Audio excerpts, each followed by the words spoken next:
બગસરા શહેરમાં શાળા નંબર 4 ખાતે વેલેન્ટાઇન ડે નિમિત્તે માતૃપિતૃ વંદના ઉજવાયો। પશ્ચિમ સંસ્કૃતિની ઘેલછા સામે પુરાતન સંસ્કૃતિને ઉજાગર કરવા 300 વિદ્યાર્થીઓએ માતા પિતાની આરતી ઉતારી આશીર્વાદ લીધા। શાળા પરિવારમાં લાગણીસભર દ્રશ્યો જોવા મળ્યા।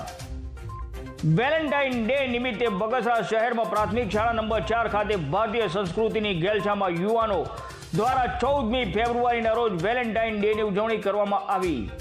બગસરા શહેરના જેતપુર રોડ પર આવેલ શાળા નંબર 4માં દાતાના સહયોગથી વેલેન્ટાઇન ડેની નિમિત્તે અલગ ઉજવણી કરવામાં આવી। અમદાવાદ સ્થિત Seth Shri Champaklal Khushaldas Parekh memorial religious and charitable ટ્રસ્ટના ઉપેન્દ્રભાઈ તથા ગિરીશભાઈ પારેખના સહયોગથી શાળાના પટાંગણમાં માતૃપિતૃ વંદના કાર્યક્રમનું આયોજન કરાયું, જેમાં શાળાના 300 ઉપરાંત બાળકોએ પોતાના માતા પિતાની વંદન કર્યા। શાળાના વિદ્યાર્થીઓએ જ્યારે માતા પિતાની આરતી પૂજા કરતા આંખો ભીજાઈ ગઈ અને શાળાના પટાંગણમાં લાગણીસભર દ્રશ્યો જોવા મળ્યા।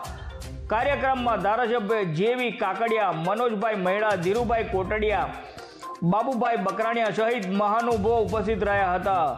રિપોર્ટર હિતેશ સોલંકી, અમરેલી।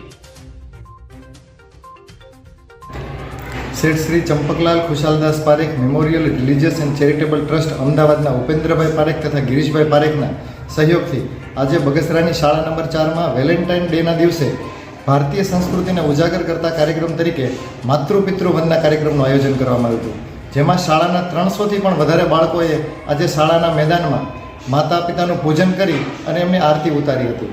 ભારતીય પરંપરા મુજબ દરેક બાળકે પોતાના માતા પિતાનું પૂજન કરવું જોઈએ, એમને વંદન કરવા જોઈએ। શાળાનું કામ એ શિક્ષણ સાથે સંસ્કાર આપવાનું પણ છે, ત્યારે આ ટ્રસ્ટના સહયોગથી શાળાએ શિક્ષણ સાથે સંસ્કાર આપવાનું જે કાર્ય છે એ આજે પૂરું કર્યું હતું।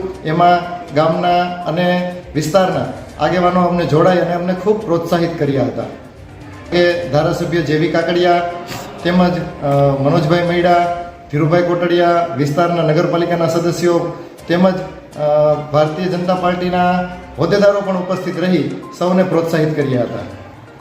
આજના દિવસે બાળકોની તેમના માતા પિતા પ્રત્યેની એમને જે ભાવના હોવી જોઈએ એ જાગૃત થાય એ આજના સમયની ખૂબ જરૂરિયાત છે। બાળક આજે હાઈટેક યુગમાં મોબાઈલ સાથે જોડાયેલો છે, તેને બદલે પોતાના પરિવાર સાથે જોડાય એવો પણ હેતુ અમારો રહેલો છે।